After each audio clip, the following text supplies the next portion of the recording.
Joe talks about Joe.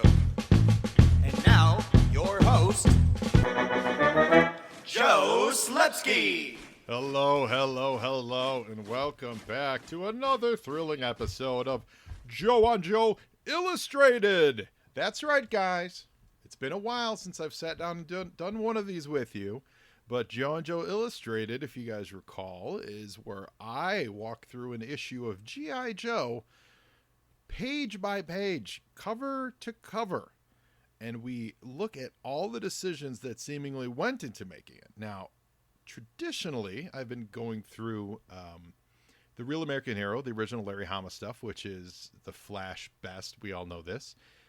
And that you can find most of those on our Patreon. So if you want to go to www.com, patreon.com/JoeOnJoePod, go to Patreon and look for me, and you can get access to, by becoming a patron, you can get access to 56 or so episodes of that. And I've released a few here and there on this main feed, and this is certainly one for the main feed, because I thought this week, as we're in between seasons of animated stuff, a new book came out this week, guys. A new book called Eyes Deadgame. So I thought that we would give it the Joe on Joe Illustrated treatment. I had a lot of fun last month, or was it like 4 months ago when Eyes Deadgame 1 came out, doing a nice Twitter wrap-up of my thoughts on that. So I had a nice Twitter thread on that one, and it felt really good to do that. It kind of reignited the Joe and Joe Illustrated vibe. So I thought about doing a vocal version of the Twitter thread for this episode, but I actually talked about it on someone else's podcast as well. So I think I've said all I need to say on the Eyes Deadgame, issue number 1. But today is issue number 2, and we're going to get into it. Now, here's a few caveats. First of all, this show sponsored by our good friends over at Movies and a Meal podcast. You guys need to listen to them. Our friend Ben and pals, they watch at least 2 or 3 movies every week, and they bring them to the table, and they have a meal, and they're friends discussing movies. And what's great about it is they really are friends talking movies. It makes you feel like you're in the room with them. And their movies aren't themed, which is I like a lot. So some weeks they happen to have some synergy, but most weeks they'll be wildly different because it's what each individual went out and sought to watch for the week. Really good conversation. They've been a great sponsor of Joe on Joe, guys. So you heard them all throughout the extreme. I promised my wife wouldn't do that anymore. All throughout the extreme era, you heard me talk about Movies in a Meal podcast. So please check out Movies in a Meal podcast. I would appreciate it, and you would as well. The second big caveat I'm going to put out there is this is a Rob Liefeld comic, guys. So there's a lot of hot opinions on Rob Liefeld, and I want to make sure we're very clear here. There is something that I consider, there is your taste, and then there is actual execution. And I'm not here to slag on people's taste, or I'm not here to praise people's taste. Some people love chocolate, some people love vanilla. My favorite artist is Walter Simonson, and I swear to God, if I ever hear you say a bad word about Walter Simonson, I will find you, I will come to your house, and I will shove a copy of Thor 337 down your throat. But I will say this, Simonson's style it's a very exaggerated style, it's very angular, and I understand how it may not be to everyone's taste, but he has an execution that, for my money, is unparalleled. And there are decisions that you make when you're executing a comic book that are more, cerebral storytelling style executions. Those are the kind of things that I like to talk about. I'm not a big fan of I like it, you don't like it, which so much of what you see about Rob's work, is you see that online a lot. So that's genuinely not where I'm going with that. Some of that may slip in. There's stuff about his work that I dig. There really is. I'm putting it out there. There's a lot of it that's maddening to me. And as we talk in this half hour, we'll get into some of the maddening stuff, and I think some of the reasons why I think there is such a reaction to his work. We'll just say reactionary to it. And so we will go page by page without further ado and all that stuff. So here we go, ladies and gentlemen. Oh, and usually on Joe and Joe Illustrated, we usually do like a You were saying? which is we look at other comics that were on the rack at the same time. But Snake Eyes Deadgame literally came out last week. So if you want to see what was on the rack, head down to your local comic shop and take a gander. So Snake Eyes Deadgame, issue number 2. I've got cover B in front of me, which is Snake Eyes holding his sword, standing in front of like a red backdrop, lots of smoke. That's that patented Liefeld smoke. Holding a smoking gun. That's cool. You know, it's fine. It's fun. It's Rob. Like, I get it. It's a good looking Snake Eyes. His, you know, proportions are a little wonky, but that's the thing that you get with Liefeld. His proportions are always going to be a little wonky. Sometimes that's problematic. Sometimes it's fun. I think it totally works on this cover. It's a Rob Liefeld Snake Eyes cover. Let's see. If you open up the inside, they usually give you the other covers as well. So I like the other cover better, where it's Snake Eyes standing over a fallen Scarlet, and then there's a incentive, which is Snake Eyes in the red costume. I like that a lot. I like, spoiler alert, later on in this issue where he does have Snake Eyes in a red costume. I think that's a fun look for him. Didn't Dawn wear some over in the Real American Hero stuff? I feel like she wore a red version of the costume, but it's a cool look for Snake Eyes, so I like it.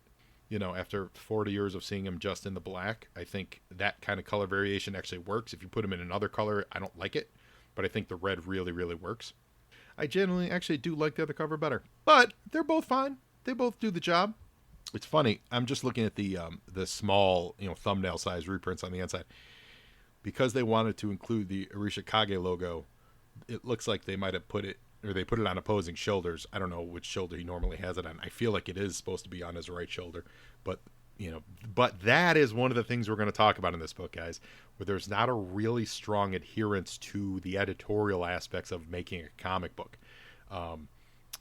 So as we get into it, Snake Eyes, story and art by Rob Liefeld, script and dialogue by Chad Bowers, inks by Adelso Corona, colors by Federico Blee, letters by Andworld Designed, and design, I'm assuming that's kind of the overall design, the aesthetic of the book, is Neil Uyatake. I think that's how that's pronounced, Neil. Edits by John Barber, and assistant edits by Megan Brown.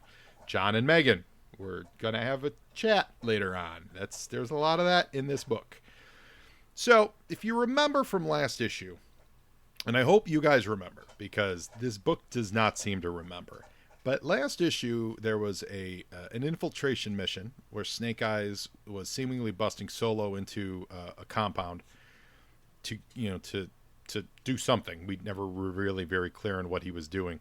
And once he solo broke into this compound, all of a sudden Tripwire, Roadblock, and Scarlet were there, and which was weird because they weren't seemingly there when he was breaking into it, but they were. And then in the compound, it was a big point that they liberated Joe Colton, the original G.I. Joe that he was based off of. So that was huge. So the book ended, and also let's not forget Timber was also there for like 3 panels. The page ended on a giant 2-page spread with Snake Eyes, Scarlet, Roadblock. They forgot about Tripwire editorial and Joe Colton, and they were all staring at the camera saying like, we're gonna go for it, like we're gonna stop this problem. And the reason I recap all that is because half of those people are nowhere to be found in this book. They are briefly referenced in some dialogue, which is a nice attempt at it, but it's as if these 2 issues really had nothing to do with each other. So, Yo, Joe! First page we open up, it's 1,200 years ago, because 1,200 years ago, Thor, because Thor is fighting this the red dragon, the Grave Master. So this goes in. So this is one of those things where either you're in with the premise or not. So the premise of this dead game is that the Arishikage clan has a millennial year old, demigod like secret behind it. In a world of Cobra La, I get it. This isn't totally out of bounds. It doesn't feel very G.I. Joe, but okay, that's fine. It is, again, it's a world of Cobra La. So if Cobra La can exist, why not Thor or someone who poses Thor or whatever? But having said that, there's one panel of it in this issue, and it's kind of lip servicey. However, it starts out with a nice big fight with this Thor guy and the Grave Master. Yo, Joe! We then go to Snake Eyes and Scarlet walking through the jungle. This is where it gets actually confusing. So Scarlet's Scarlet's voiceover is in red, or some kind of orangey scarlet, and that's cool. But there's another narrator here that I don't think is supposed to be Snake Eyes. But if it's the omniscient narrator, then it's confusing. The picture's fine. It's them walking through the jungle. I don't like that it says location classified. Why is it classified? There's absolutely nothing about where they're at needs to be classified, because that Chiron is for us. That's Chiron is telling us where these guys are at. They're in a jungle. That's all we know. That's not the case. We should be following these characters. We should understand where they are at, because we are the reader of this story. It's not a secret where they went. So I take issue with that. Again, some of this is nitpicky, but it's not meant in that way. It's meant in that editorial eye of looking at something and going, does it need to be that? Like, what's the reasoning for that? And I have absolutely no idea why you can't tell us where this jungle is. Could be unknown. If you don't want to tell us, say location, unknown, somewhere deep in the jungles of South Africa or South America or whatever.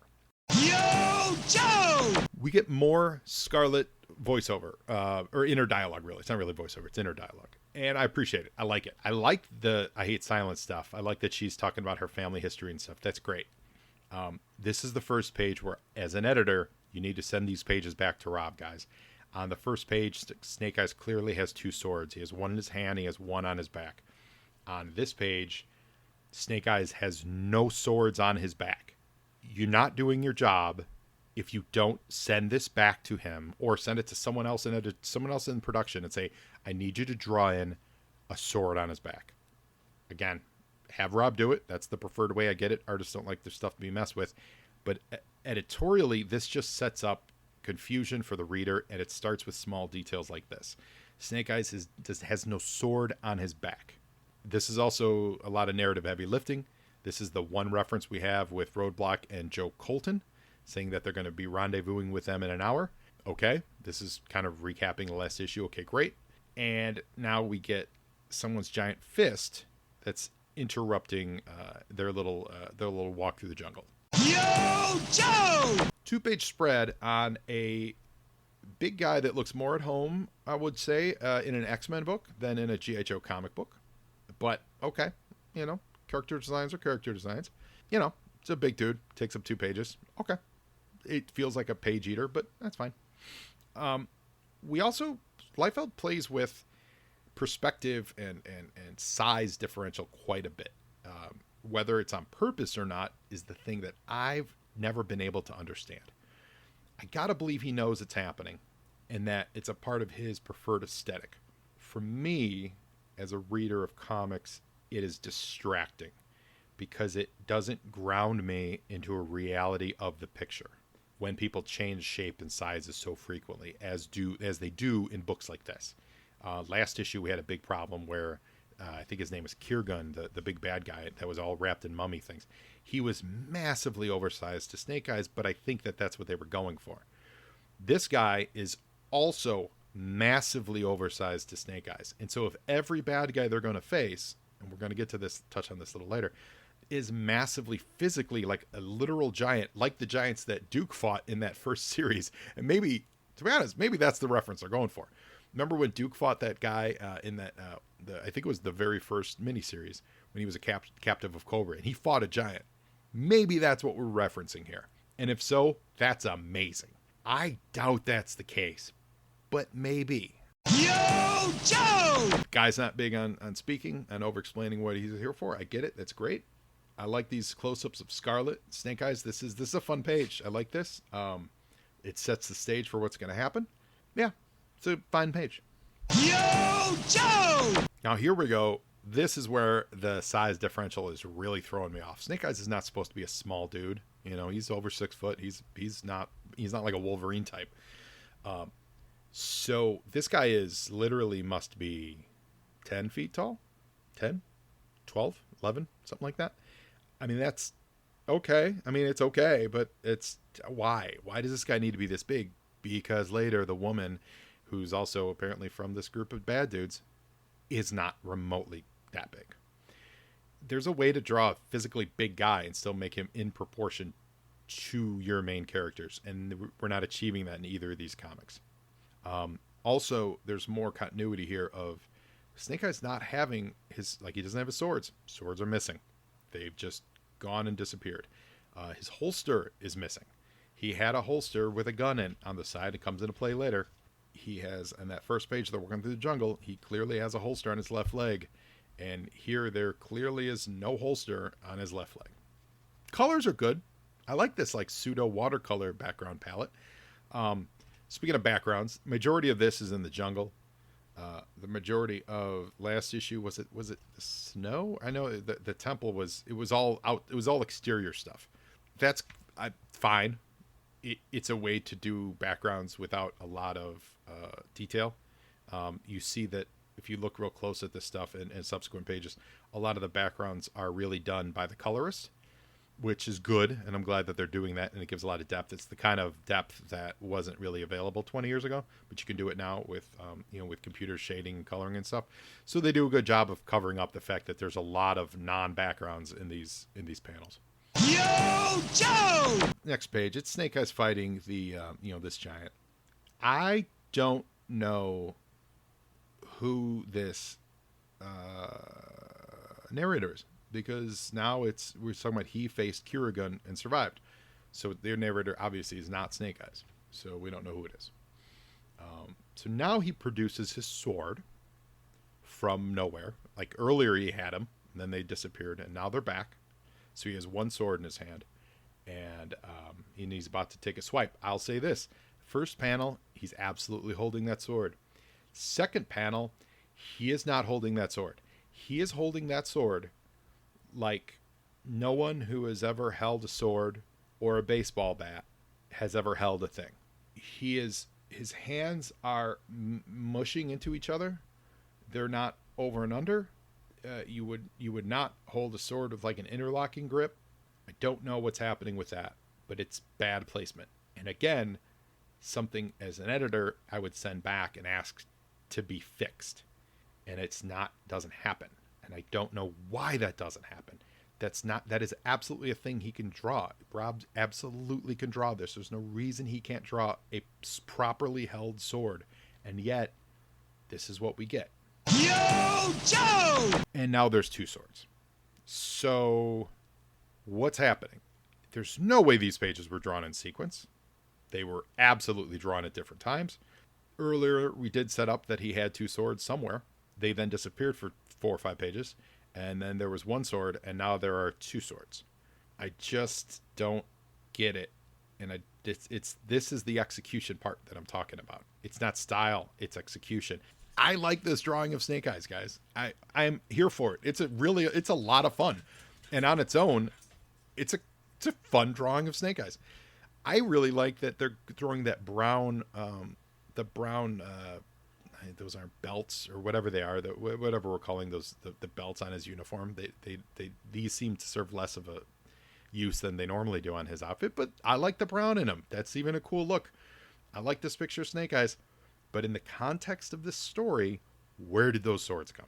And where do they go? Because now in that last panel, he's not carrying a sword. Yo, Joe! And now he's carrying one sword. Martial arts is always, I wouldn't say tricky to draw in comics, but it is always, it's very, what's the word? Like, it's subjective in that sense of how much is too much. So like them hurtling through the sky is great because it's like he just kicked him in the head. So I have no problems with that. Like him, just these bodies randomly flipping through the air. That's all great. Like that's a lot of fun. And it's a Snake Eyes comic. Just like in last issue, there were like multiple pages of just him punching people. That's what we're here for. I'm all for it because this is fun watching Snake Eyes just beat the hell out of this giant for no good reason. And now to the next page. Yo, Joe! He has 2 pistols. So not only do his swords come and go, I get it. You're fighting. You can drop the swords. That's fine. You don't have to see him sheathed again. That's not the argument we're making. But he had no holsters for most of this, except for that first page. Now he has 2 guns. Where were those 2 guns? Take the time to draw a fully armed Snake Eyes because it's more rewarding to the reader when he uses the things that are on his body. When they come out of nowhere, this is basic storytelling. This goes back to the Chekhov's gun theory, right? You show a gun, you use it. The flip side is when you don't show a gun, but all of a sudden he makes a gun, it is the Deus Ex Machina. It is unsatisfying for everyone involved. Take 5 minutes in every single one of these pages prior to us and draw holsters on his damn legs. And all of a sudden him pulling out these 2 pistols and firing them point blank at this guy. That'd be amazing. That would be a lot of fun, except they come out of magic. Completely out of nowhere. And so, okay, he shot him and he knocks him off the cliff, which is, good fight. I'm here for Snake Eyes winning a good fight. Always here for that. I like the colors. I like the effects on the sky. So that's excellent. I even like the pacing of it. The semi-medium close-up on him shooting. You pull back to see how far he has to go, and then you see that he closes the distance really quick and kicks him off the edge of the cliff, stopping himself as the guy falls. That's all really great. And then in the background, or somewhere in this mix, there's a woman in a similar outfit to the giant. So it makes me think that she's on his team, so to speak. And they do a nice job of putting her in shadow. So without doing a full splash kind of here's where this woman is hiding, we 100% know enough to know that this woman is in the shadows nearby watching this fight. Yo, Joe! And here she enters the fray. So she's very much an Image Rob style design, woman. Her look doesn't look like it belongs in G.I. Joe. Neither does the giant guy, neither does that Kiragun guy. But that's what we're here for. So that's genuinely not a complaint. It's just that, here's a big boob woman jumping out of the trees. Okay, that's cool. So this panel of Snake Eyes getting hit, where now everything's red, that seems like a colorist choice, and that's to show dismay, and I kind of like that. It's fun. It's a little confusing, and the reason I say that is because of the lack of consistency that we've had throughout the book. The first issue also had this issue where they were miscoloring what he was wearing throughout the actual issue. In this panel, it absolutely does a job of saying, damage. It's like he's wearing like a robot armor or something that when he takes damage, everything flashes red. So it does that job, but that's not been the case earlier in the issue in both physical objects disappearing and also just standard coloring of his uniform, because he certainly was taking damage before. But I'll forgive it. It does give us a nice hint of what's to come when he's in the red thing. I love Snake Eyes, seeing her in his her reflection in his visor. I'm here for that reflection all day, every day. Yo, Joe! So now this is the page that it makes me go, well, why does that guy have to be so damn big and this woman is not? She is Snake Eyes' scale. Now, the obvious answer is because it shows you that just because he's big doesn't mean he can beat Snake Eyes, and then here's someone who's his size or smaller, and she ends up, winning the fight. We'll see. But the guy wasn't even humanly proportioned. You can have that, we can have that narrative trick of showing Snake Eyes fighting a real muscular, super-powered fighter guy and still make him look human. He wasn't even human. She obviously is human. She's not a giant. I mean, that guy was larger than humans. She is a well-trained human athlete. So it's confusing. And that's what all these complaints come down to, is confusion. It's hard for the reader to understand or care about what's happening in the comic when it seems like the comic itself doesn't care what it's doing. So she fights Snake Eyes. Her hair turns blue, I guess, I guess it was blue and bluish, and blue-black is blue is the defining color for black comics. I get it. It's a bright shade of blue in that one panel. It's a little distracting, but that's not a huge issue. Yo, Joe! So more fighting. More fighting, more talking during fighting, which I'm cool. I'm here for that. I like talking during fighting. That's an old school comic trick. I think 2 issues in, I think we have to understand that the majority of this adventure of Snake is absolutely just going to be these page-long, half-page splash pages of people kicking and punching and fighting. That's just that's what we're in for. You know, we're not going to get a Brian Michael Bendis character discussion over a table of the things that Snake Eyes needs to accomplish. It's going to be lots of punching, lots of kicking, and I'm here for that. That's not a complaint at all. That's we're getting more and more of that. So we see that she's fighting, and she's so now is she the narrator though? I'm going to say that. Is she? She might be. And I guess that's what we're supposed to take from this a couple pages earlier. But she's talking with familiarity, and maybe that's setting us up for a later issue that she's tangled with Snake Eyes before. Yo, Joe! So another half splash fighting page, and the art's fine, no complaints here.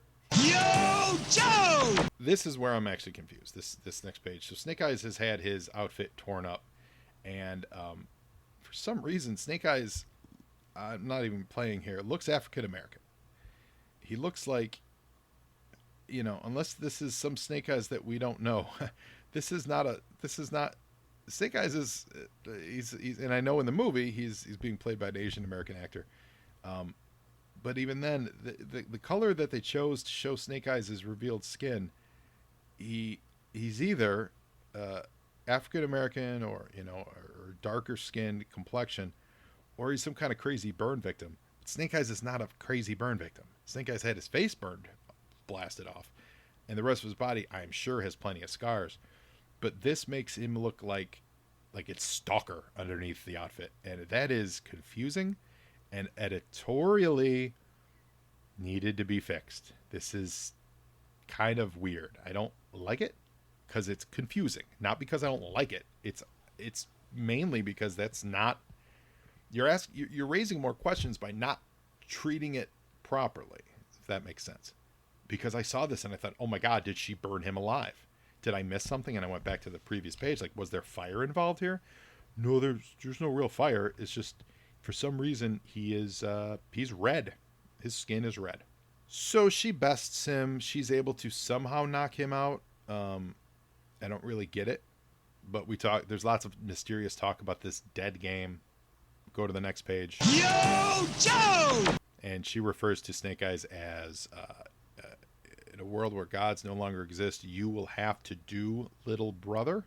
So is he her actual brother? What's going on? Now, I'll say this. This might be a tie into the movie, which we just don't know because the movie hasn't come out. And maybe, maybe they're saying somehow she is actually his actual sister. I don't know. We'll see. That's fine. But in this picture, she is obviously not a giantess. Yo, Joe! Now we see that Scarlet has her in her sights through a scope. The only problem is, Rob, there's no scope on any of the guns that Scarlet is carrying. She's not holding her crossbow, which has a scope on it. She's not holding a rifle, which might have a scope on it. She is holding 2 guns. I don't know, 9mm something or others. Someone who knows guns better than I do. And there are no scopes to be found on the guns that Scarlet is carrying. Why are we seeing the bad lady through Scarlet's scope when there is no scope? I don't know the answer to this. I hope someone can tell me. Also, anyone who wanted to hit a target would not squat like that. Scarlet is squatting so precariously, 1 foot on the ground and a ballerina-like pose with her other foot. Her foot's not even the heel of the ball of her foot isn't even on the ground. And I know it's easy to pick on Rob with his feet drawings. I get it. His feet are pretty fine throughout this issue, but this is one moment where I gotta go, you've got to be kidding me. She's not bracing herself. She would never even attempt to try to shoot or gain bearing on anyone. If she had to be crouched on her knees, she would be just that, on her knees. This is just not. This is one of those execution things, guys. It's not that Rob can't draw this. It's the execution. This is a terrible idea for a pose of what you're trying to get across. She should be looking through her crossbow at this lady's head, and then she's stopped by a sword to the neck. And that sword is tainted, as we can see, because Scarlet starts to get sleepy, tainted with some kind of sleep drug, because on the next page, Yo, Joe! our boy Storm Shadow finally shows up. Storm Shadow in the house. He who has been absent from the story since the early pages of book 1. But that's cool. I mean, it's Storm Shadow, so we expect to see him. We know him. We don't need to know his every waking move here. Yo, Joe! And now we're in the Kirigan, the bad guy's place. We're in his again, another undisclosed location. Now, tell us where we're at, undisclosed, and this goes to the editorial. If you're listening, say Kirigan's hideout, location unknown, but don't say undisclosed location. We're the readers. Explain to us where the F we're at, because the comic itself does a terrible job of doing that. So now we see Kirigan, who's chilling on a beanbag, who now in this image doesn't seem necessarily larger than life like he did last issue, but he's got that the head wraps on and everything. He's chilling, and we see that the lady's name is Olympia. So now somehow Snake Eyes has changed outfits completely. So now he's wearing a red outfit. I don't understand how this works, because the last time we saw him, his outfit was clearly torn and his flesh was showing through. Did she put him in a new outfit? Or his garb has changed. Black in the snow, now red in the bush. So is his outfit somehow color schemed, but in the bush earlier in this issue, he was wearing black? Guys, this is unprofessional and terrible. If Rob wanted to draw Deadpool, there's ways to do that. But if they wanted to put Snake Eyes in a red outfit, just have her say, I put him in a new outfit, his other one got tore up. Or whatever. But he was in the bush earlier this issue, and he was wearing a black goddamn outfit. He's still in the bush. There's no color change happening in the outfit. This is a terrible, terrible editorial choice. And if it's the same outfit, why isn't it torn? They're not unstable molecules, guys. This is what I'm talking about. You're the editor. Do your job. Send this back to Rob and say, I need you to fix this page. Change the dialogue. Have him, instead of saying, hey, changes in the black and the snow, have him say, oh, you put him in a red ninja outfit. Cool. There's a million ways to fix this. What they printed and sold to us is terrible. Also, hey, why is her mask broken here when on the previous page, Scarlet has her in her sights and her mask is absolutely perfect? So, what happened? I'll tell you what happened. Their pages were drawn out of order. Probably, apparently, colored out of order as well. I can't believe this stuff happens. I don't get it. And what is this stuff? Now, story-wise, he was despondent and aimless, broken. I trained him myself, Father. He is my gift to you. They go to the next page as well. Yo, Joe! Maybe there's a backstory here. Maybe we're going to find out that she somehow trained him after he left the Urishikage clan or something like that. Okay, that's fine. Backstory. Although, I got to say, I have a feeling we're never going to find out what those lines of dialogue mean. I don't think they mean anything. But I can't get over this costume thing. So now he's in a full red costume. And this costume is the same color as his skin from earlier. Or are you saying he was wearing two costumes underneath? You're saying it wasn't his skin earlier, that he was wearing a red costume underneath his black costume? I don't believe that's the case. At all. Whatsoever. And if you're going to sit here and say, it's just a costume, who cares? It's a funny book about ninjas. I'm going to push back and say, that's not an acceptable answer. You're telling a story. There are certain things about telling a story that you need to be consistent with. Certain things that help build the suspension of disbelief that people have about a comic book. This is one of those things. Have some continuity between panels. So now this Kirigan guy, he stands up. He does look pretty massive. Although that he's not grabbing... If he's grabbing Snake Eyes' throat in that picture, it is only to rip his larynx out, Roadhouse style. Yo, Joe! So now we go to the next page. Now he is holding Snake Eyes or Deadpool or whoever we're looking at. But now he's holding him by his head. He's no longer gripping him by the throat, which he was gripping him by the throat in the previous panel. But now he's holding Snake Eyes by the head. And he does look massively larger. So he's a giant. Apparently women aren't giants. He's a giant. That other dude was a giant. He was holding him over a pit.